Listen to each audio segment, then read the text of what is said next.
the Indian National Congress financially. Funds collected from the public are being frozen, and money from our accounts is being taken away forcibly. However, even under these most challenging circumstances, we are doing our very best to maintain the effectiveness of our election campaign. On the one hand, there is the electoral bond issue mentioned by Congress President Kharge, which has been declared unconstitutional by the Supreme Court. The electoral bonds have benefited, as everyone knows, the BJP hugely, massively. On the other hand, the finances of the principal opposition party, the Indian National Congress, are under a determined assault. This, we all believe, is unprecedented and undemocratic. Thank you. शुक्रिया सोनिया जी। मैं अभी हमारी AICC के कोषाध्यक्ष अजय माकन जी से गुजारिश करूंगा कि आपको थोड़ा विस्तार से जानकारी दें।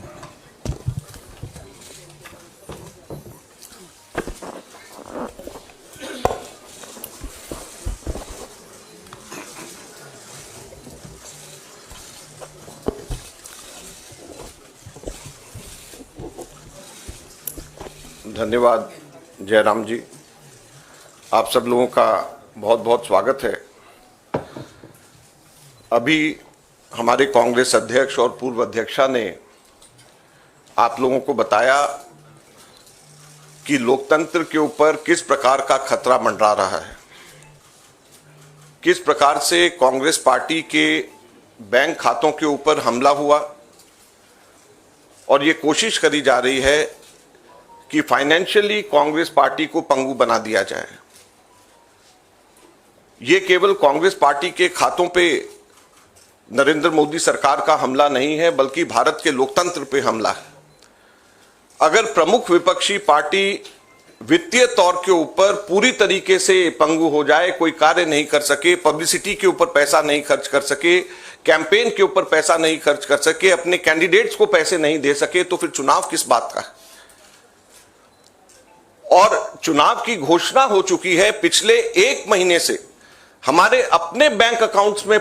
इसका सेक्शन 234F ये कहता है कि सिर्फ 10,000 रुपए की मैक्सिमम पेनल्टी ली जा सकती है अगर कोई व्यक्ति लेट अपना, कोई भी ऑर्गेनाइजेशन या व्यक्ति कोई भी लेट अपना इनकम टैक्स सबमिट करे, केवल 10,000 रुपए। और हमारे ऊपर 210 करोड़ रुपए का 210.25 करोड़ का 210.25 करोड़ का लियन मार्क कर दिया गया। 10,000 की सिर्फ पेनल्टी, सिर्फ 0.07% का हमारा टोटल अकाउंट में से कैश के अंदर लिया गया। ये कहां का न्याय। 115 करोड़ रुपए फोर्सफुली हमारे बैंक अकाउंट से इनकम टैक्स ऑफिसर्स ने बैंक मैनेजर्स के पास में जाकर के सरकार को ट्रांसफर करा दिया गया।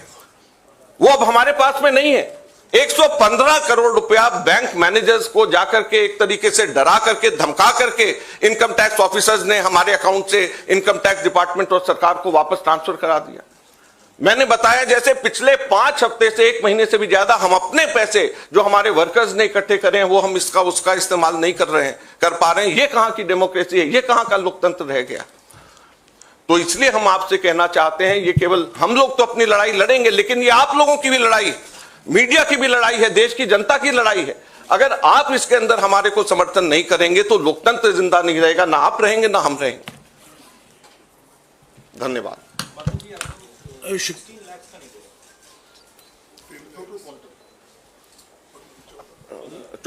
हमारा टोटल जो है 14,40,000 बनता है, जो 0.07% है। तो सिर्फ 14,40,000 जो हमारा 0.07% है, उसकी वजह से हमारे को ऊपर 210 करोड़ रुपए से भी अधिक का हमारे ऊपर लियन मार्क करके हमारी पेनल्टी लगाई गई है। तो आप सोचिए 14,40,000 के बदले 210 करोड़ रुपए की पेनल्टी हमारे ऊपर लगाई गई है। ये कहां का लोकतंत्र है।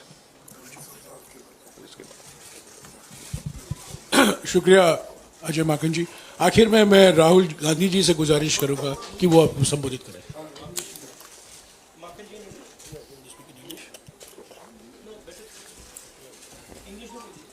ये डिटेल्स आपको अंग्रेजी में अभी अजय माकन जी देंगे।